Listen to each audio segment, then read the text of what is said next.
Hello again.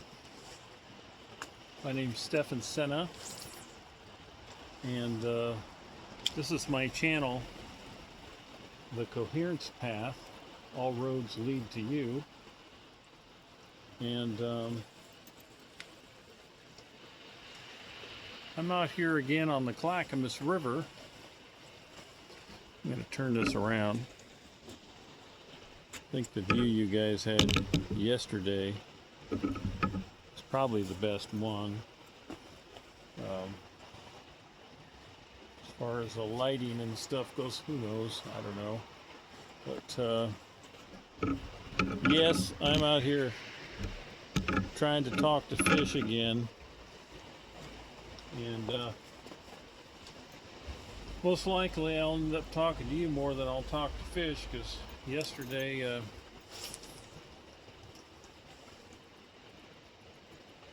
most of the fish were kind of shy. Anyway, I wanted to come back to the same spot, well, for a couple reasons, but the one of them, main being, is that yesterday I talked about my near-death experience, or out-of-body experience, or whatever you want to call it. And I gave you the basic nuts and bolts of it. But today I wanted to talk about one specific thing, and I kind of brushed over that yesterday, but I'll talk about it more in detail this time.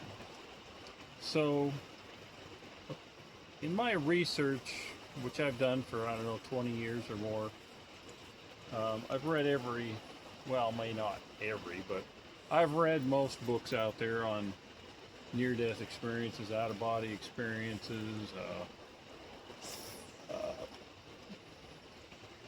remote viewing, a bunch of buzzards, and a bunch of other stuff like that. And one of the experiences that's very common, like if you look into the International Association of Near-Death Studies, you'll find that it's very common that somebody would experience, say somebody dies on the operating table, and they come out of body. They might go to this particular place, and it's called the meadow, the grassy hill. A couple different names for it. First of all, I'll specify that while I used to believe that we come out of our body in those circumstances, my research has told me that people have these experiences whether they die or not.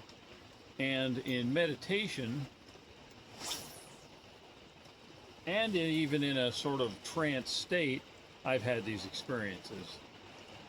And it's my conclusion, and I have felt this way for some time, but it's also my conclusion, combined with my own experience, but also based on some research, but especially Thomas Campbell and the Monroe's Institute's research on this subject being so much more in depth than mine. They feel that we don't really have out-of-body experiences. We just shift our consciousness from one point of view to another. And I would agree with that. Because, if you can think of any elaborate dream you've had that seemed perfectly real, and then you wake up not realizing that it wasn't real, I believe that that's what this is that we're in. And that we're part of a whole consciousness system. You can call it God, or consciousness, or energy, or whatever you want to call it. I don't care. But and as part of that consciousness, it's our collective desire to grow up, to learn. And the only way we can do that is to enter a dream wherein we have contrasting experiences that seem so real that we're convinced when we're in it that it's real. Excuse me, I'm gonna keep talking, but I'm gonna change my lure. And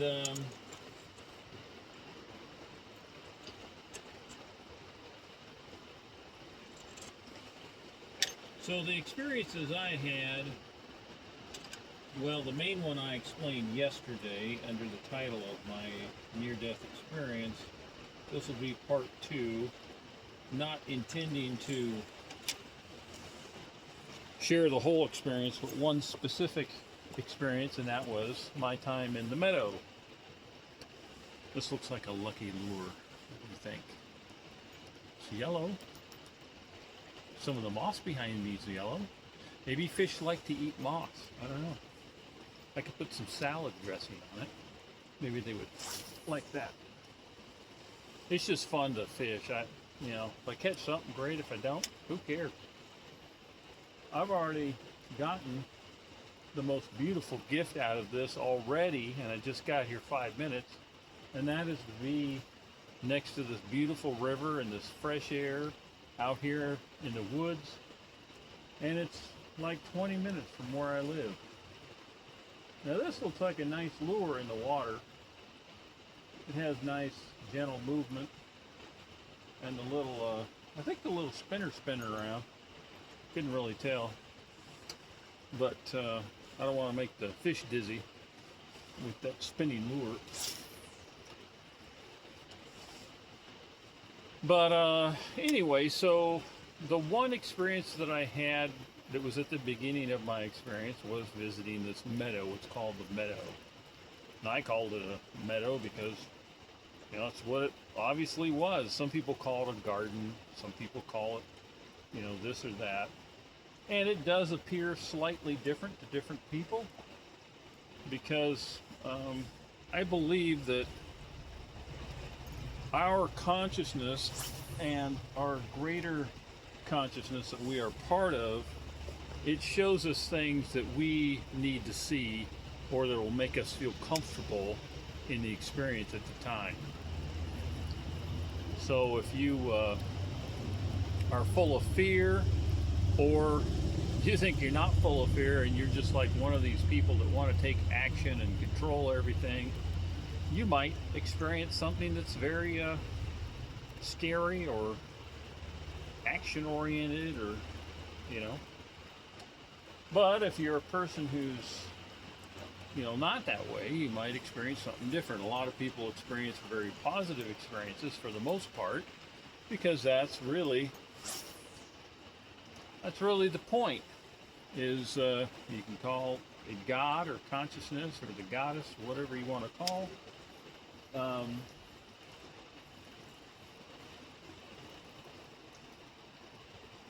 It's wanting to serve up a metaphor that helps us evolve.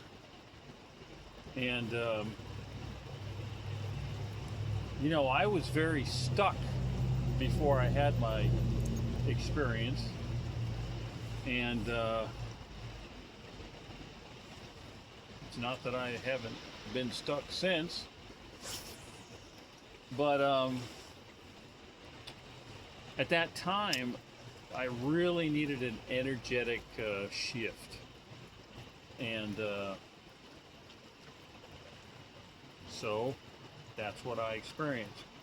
So when the light that I described yesterday came down out of the ceiling and hit me in the forehead, it felt like I was being hit with a huge light hammer, like Thor's hammer. That's the only thing I could. When I saw that movie, all those Marvel movies are so entertaining.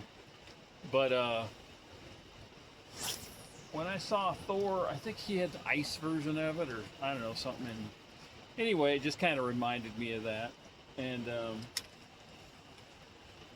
but at any rate, I just found myself. I was there standing in my apartment I was in, arguing with the universe, and boom, hit by light, and the next thing I know, I'm floating without a body in the air above a meadow, and the meadow was, went as far as you could see, down as it went, uh,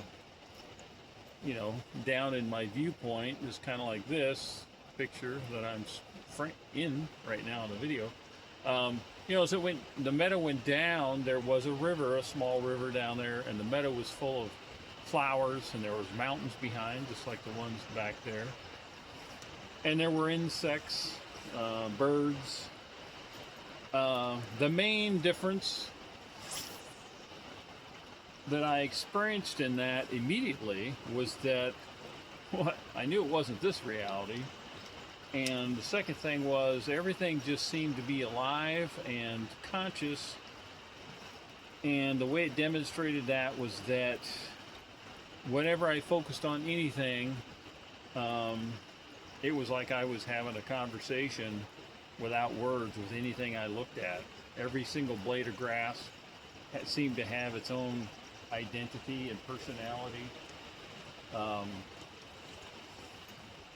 All the insects and flowers, even the air seemed conscious, which it was, because everything is consciousness. And the clouds, the mountains. There was a large oak tree up the hill. Like if this was what you saw up the hill on the grassy meadow was a big oak tree.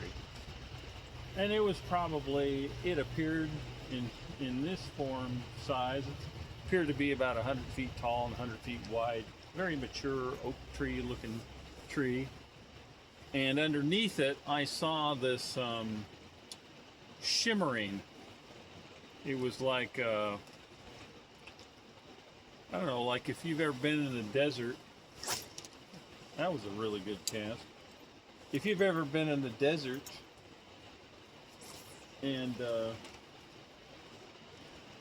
seen a mirage, or I guess even if you're in the city and it's just hot and there's some moisture evaporating off the road, maybe somebody spilled a glass of water on the ground, something like that. But this shimmering underneath the oak tree was in a vertical fashion, and I noticed it right away. But what took my attention really first was this bumblebee that was down below. It was flying around some flowers, and I just, like I mentioned yesterday, I've always loved bumblebees. And as soon as I focused on the bumblebee, I was aware that it was aware of me, and it was excited to come visit me. So as I, without a body, hovered above the meadow, this bumblebee flew from, down in the grass up up to my face basically, but slightly above me, so it was like about here. And as I watched the bumblebee, it got closer and closer, and as it got closer and closer, it got bigger and bigger, right? Because that's what happens. But in conjunction with that, I seemed to be getting smaller and smaller, because as it got closer to me, it got bigger, and then it just appeared to be this big, massive bumblebee in front of me, like maybe, I don't know, 6 feet long. Of course, it wasn't. It was me. It's my optics that shrunk. It was like I became a tiny little particle of dust. And there's another good cast. And I'm just trying to impress the fish. Maybe if they figure I'm bad at fishing, they'll like bite onto the hook. Like, yeah, he probably wouldn't even know how to reel us in, so why not? So anyway, as I'm looking at this bumblebee, and I seem to shrink in size, as it gets closer, I can see every hair on this bumblebee, and the construction, the shape, the surface type, and details of all the hairs where the hairs go into the body of the bumblebee, the surface area of the bumblebee's, I guess you call it skin or exoskeleton, I guess insects have. But I could see all the details. But as I was zooming in on these details, the whole bumblebee was becoming, it was like molecularly dividing. It's the only way I could put it. Or if the bumblebee was really made out of light, then as I got closer to it, smaller and closer, and it got bigger, then it just started breaking up into separate light bulbs. You know, if it was made out of light bulbs, which it wasn't, but it did appear to be just made of light. And in between the light, there was just empty space, but it was full of, well, it was full of just consciousness. And the light was consciousness. I mean, it wasn't, you know, when I originally was framing it, trying to frame it in my mind, you know, I would say, well, everything was light and waves. And yeah, it could be definitely framed that way. But those light and waves are physical properties, and I'm pretty confident that what we're in is just a dream. And if that was another dream, you know, we call it an out-of-body experience,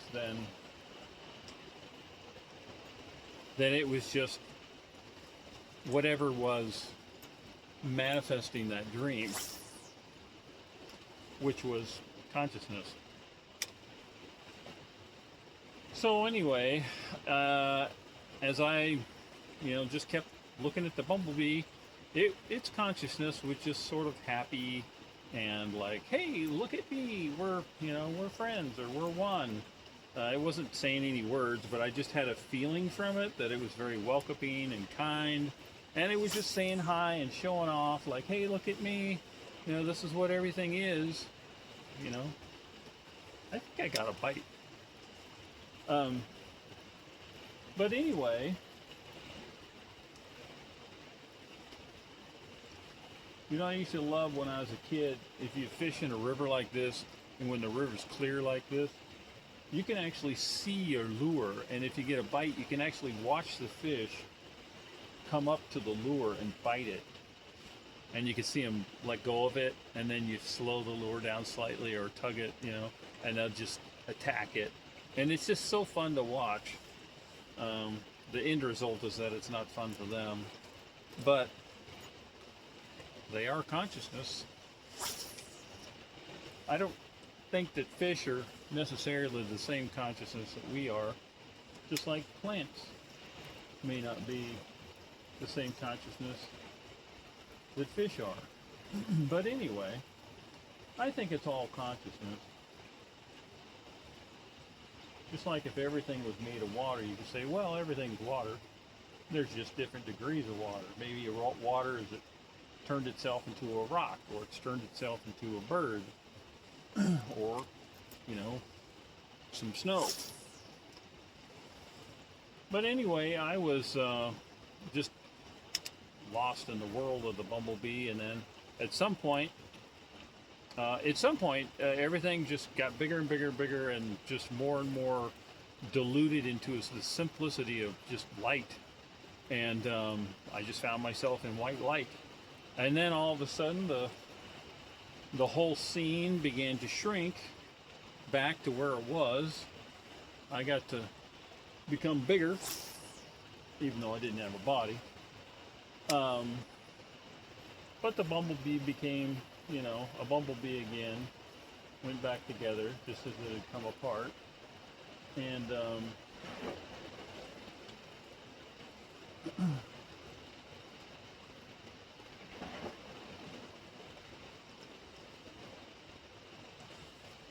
then it flew back to the flowers. So then I looked at the flowers, and the flowers, everything just sort of, you know, it was like it was singing or humming.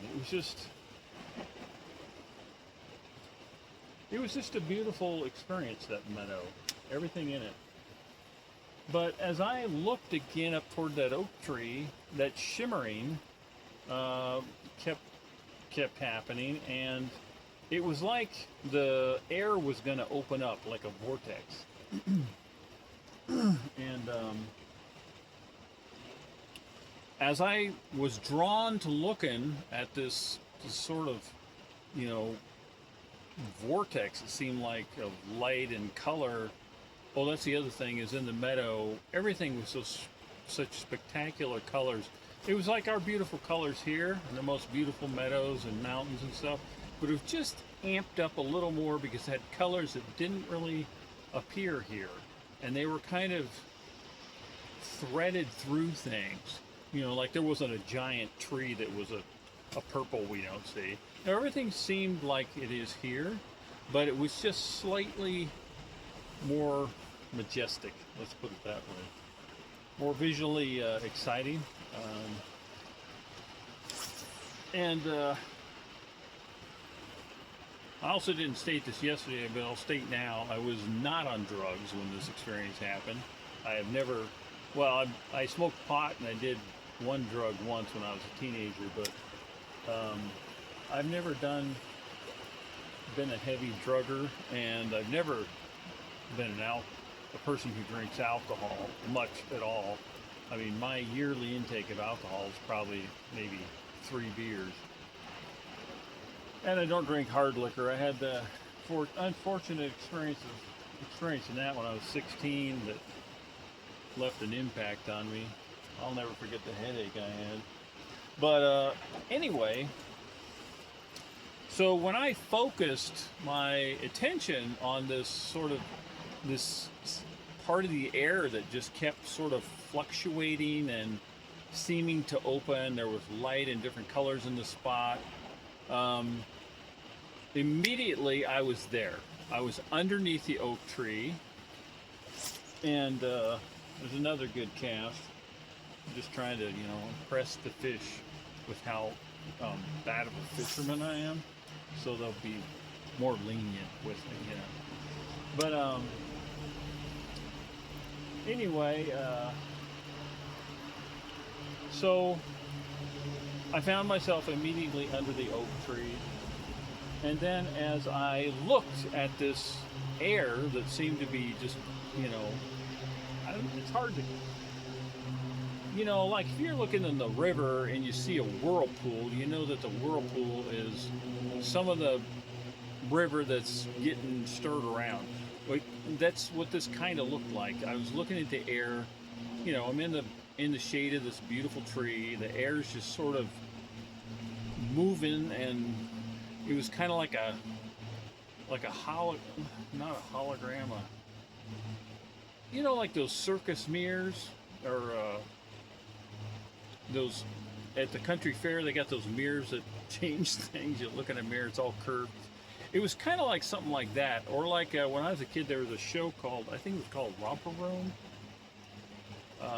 They had this magic mirror, and it would do this little funny thing, and it wasn't too much different than that. Of course, the colors were different, but at any rate, as I found myself hovering in the air, no body, under this tree, this experience is happening in front of me, and then a woman appears out of it, and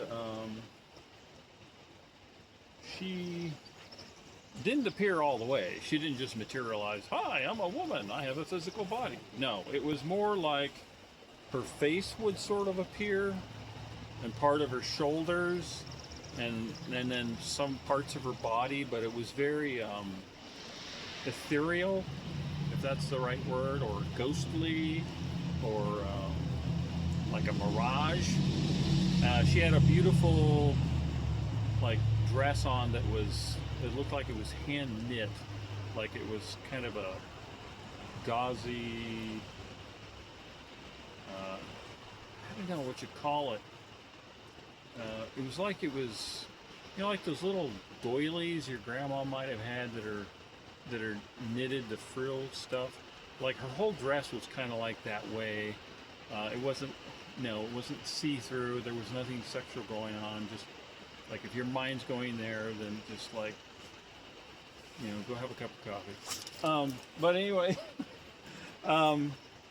she was just very ethereal, Her dress was, I would say it was like of a fine quality. Like somebody who obviously either had really good taste or if they made it themselves, they're extremely talented. And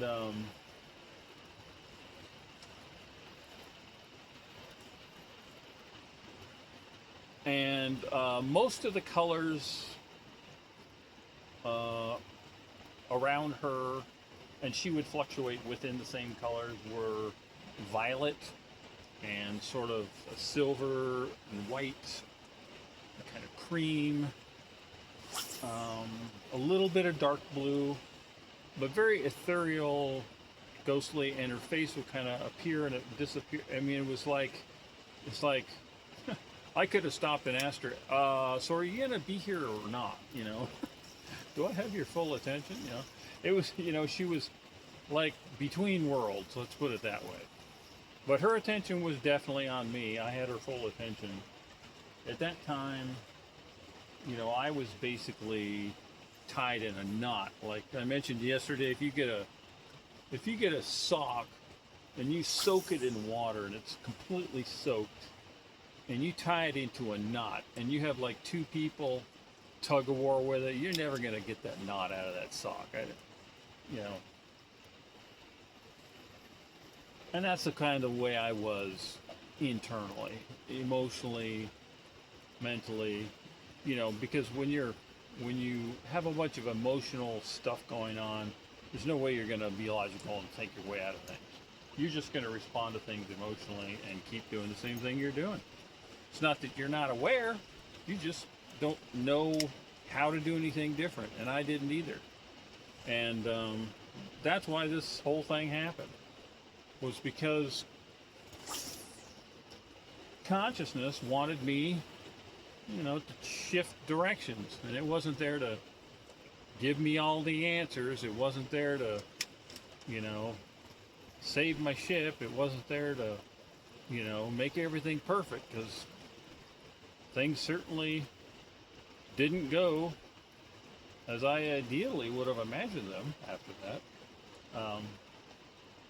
But that's hindsight, right? At the time, all you do is make the best decisions you can. And that's what this woman in this experience basically communicated to me. She didn't move her mouth. She spoke to me telepathically, of course, because like when you're in a dream, people don't have to use their mouth to talk to you. You notice in a dream you might, you know, have communication with somebody that they're not really talking to you with their mouth. They just talk to you telepathically because it's your own consciousness, right? So, anyway, I was in a pretty bad way because I was wanting to take a vacation from this experience. I had made a very thoughtful and decisive decision. I've always been able to make pretty good decisions in my life most of the time. Well, I've always been willing to make decisions. Maybe not always the best decisions, but I'll make a decision. And then I'll find out later, oh, yeah, I didn't consider this other thing. So anyway, I was not in a good way. I was ready to just start over because I knew we lived many lives, and because I'd experienced some of that when I was a kid, there wasn't any doubt in my mind that starting over was going to be any big deal. I'd just start over, and hopefully my next life would be, you know, more to my liking. But I was bound up, and so consciousness wanted to have me step aside, sit down, and it just wanted to give me a message. And what that woman telepathically communicated to me was, first of all, that everything was fine the way it was,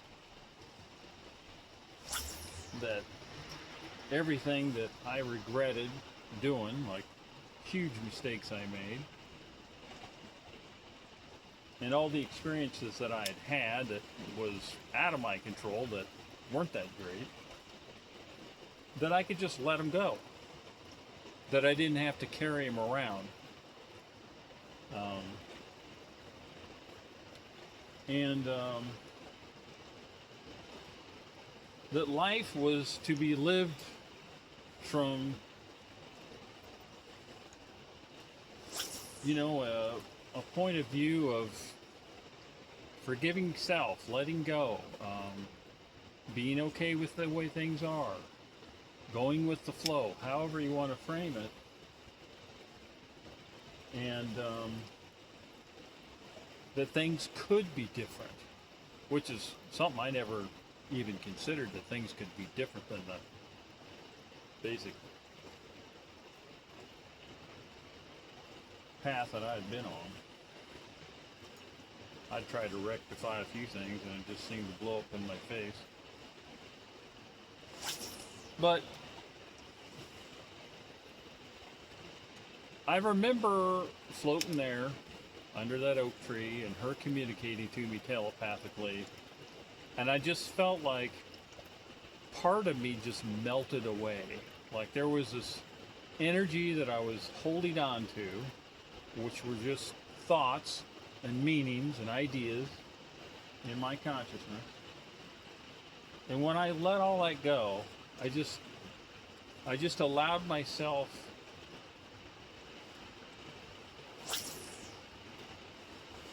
just to give myself a break.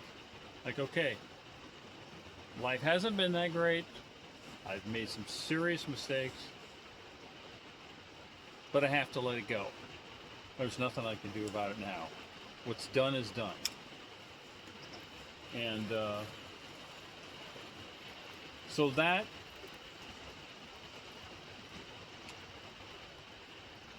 self-reflection and forgiveness of self, release of beliefs,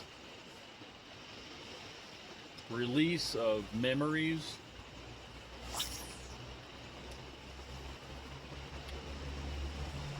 I just felt like a million pounds had been lifted off my back.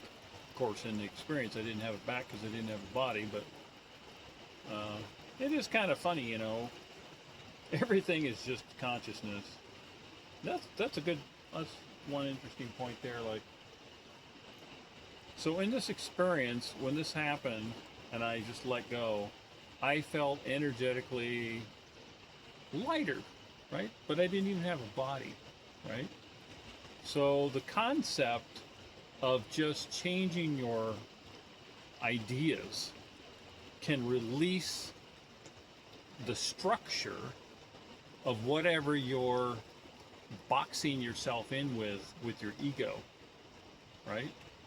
And ego's a good word because concept, because when the woman was speaking to me, I did feel like the structure of my world disintegrated. Now that doesn't mean that when I came out of this experience, I instantly knew what I was supposed to do or had the tools to do it, because I have a long road to go after this. But it was enough to get me to open up. Because I don't know, it was years before this. I had experienced all kinds of paranormal stuff growing up, because I had that when I was a young kid, and at some point, about the time where I said screw art and I'm not going to do an art, I think I also said screw paranormal stuff. I have no interest in that. I don't ever want to experience it again. And but of course I have. But after this experience. But anyway, that's a nutshell of, I don't know how many minutes I'm in here now. 34 minutes. All right, I'll wrap it up. But anyway, I think, all the main point of that part of the experience was to get me to open up, to let stuff go, to consciously sort of relax and open myself up to new ideas. And the rest of the experience was sort of specifically um, demonstrating how those ideas that I had constructed worlds, my own world, not anybody else's. How those structured beliefs, you know, created, you know, bad experiences or emotional experiences. And so the rest of the experience, I think, was showing me all those things in different metaphors, being on a beach, uh, being in a forest that was on fire, being in a world that seemed to be full of acid, and all this stuff. It was all to serve as a metaphor for me. It wasn't telling future events, and I don't, you know, yes, you can remote view and stuff like that, but you do that, but you're only going to scratch. You can't, you don't, there's no way to know anything. That's all I can say, because consciousness is always evolving. If consciousness was set, that means everybody'd be walking around like a robot, but nobody's doing that because we have free will. So there's consciousness, and then there's our soul, or our individuated unit of consciousness, as Thomas Campbell puts it. And then there's us, the player of the dream, the avatar of the game, as he puts it. And so we're here. This is school. We're here to learn. Well, I would say that most people probably learn things in their life. There's a small percentage that don't, but well, visit them in their next life and see how they're doing. We're all here to learn. That's why, I don't have any judgment of anybody, because, everybody makes mistakes. So that's the portion of the near-death experience. I'll just label it the meadow, or the woman in the meadow. Some people meet other people. Some people meet, loved ones that have passed over. Some people meet their gurus, Christ or whatever. So it's whatever your consciousness can benefit from at the time. It's just greater consciousness communicating through metaphors to help you get to where you're going, or where you need to go. If you get off track a little bit, then you have an experience.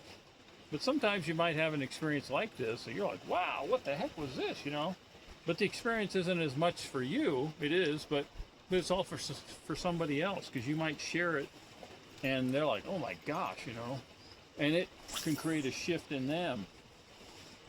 And that's why it's important, I guess, to share stories. This thing happened to me almost 30 years ago, and I haven't really talked about it at all with anybody. But now it's like, okay, I'm 61 years old. I'd like to live in my 90s, spend the rest of it in nature like this.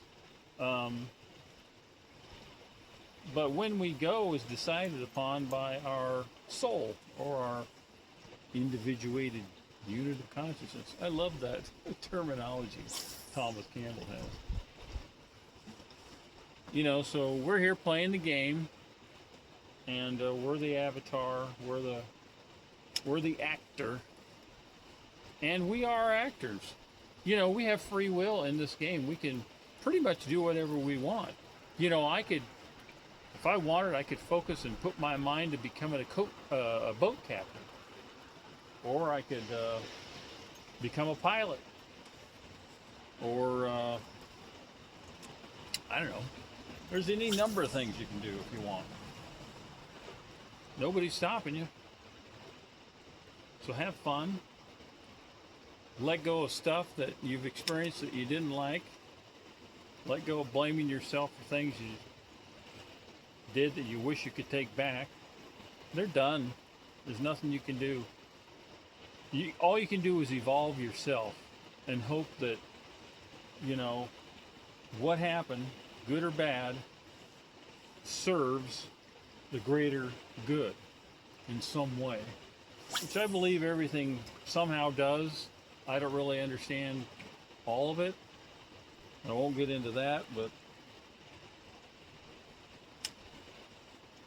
from the perspective that we're living in a dream and consciousness is dreaming, consciousness wants us to be loving and kind, right? Because if you're a loving and kind person, things just get easier. If you're loving and kind, you know, you just feel better. You feel healthier too. You feel more relaxed.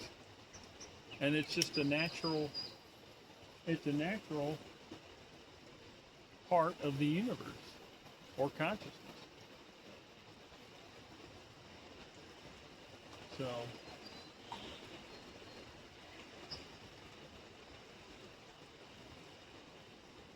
that's it for now. Cast one more cast. So if things aren't headed your way, don't wait to have some experience like some people have had. Just ask yourself a simple question. Do you want to be kind? Do you want to be loving?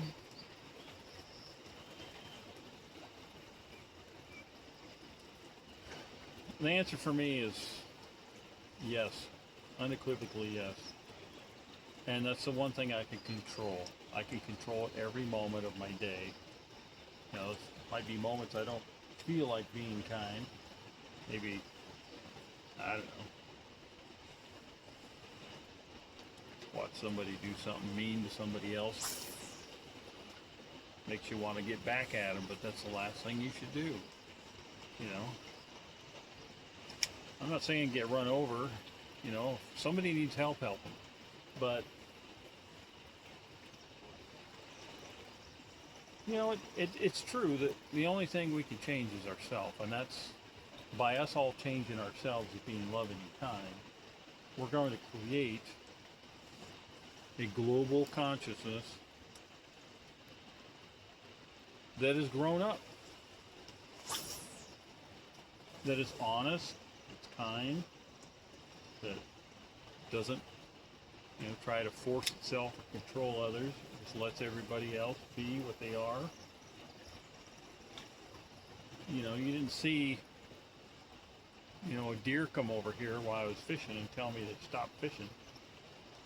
Of course, yesterday there was a giant boulder that came rolling down the hill. I guess Bigfoot, they'll throw rocks at you. I have no understanding of what caused that yesterday. Because the boulder was about 3 foot by 3 foot square. It was kind of a square boulder, not something that would seemingly roll. But anyway, that's it for now. I'll title this part 2 of my near-death experience, the meadow. And thanks for stopping by. This is my channel, The Coherence Path. All paths lead to you. I have another channel called What Was Seen, where I talk about, you know, unexplained events and places or things or whatever. It could be Bigfoot, ghosts, superhuman strength, psychic vision, stuff like that. Things that have happened to me, and I want to interview people who have had those similar experiences, because I think it all helps us all consciously just sort of expand the constructs of our own thoughts, excuse me, and belief system.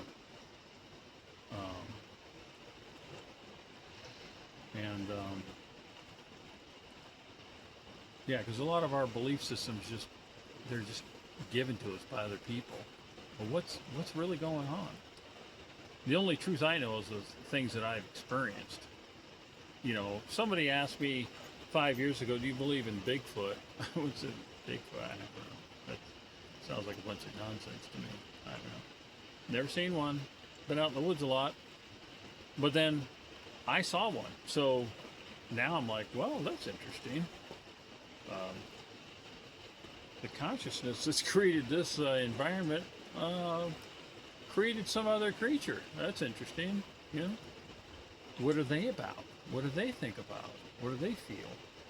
And or you see a ghost. Never believed in ghosts before, and then you see a ghost. So the different experiences I've had have made me question my own beliefs about what's going on. What am I in? I mean, I felt like I was just a human, was born, learned some skills, got a job, you know, eat food, go to bed, you know.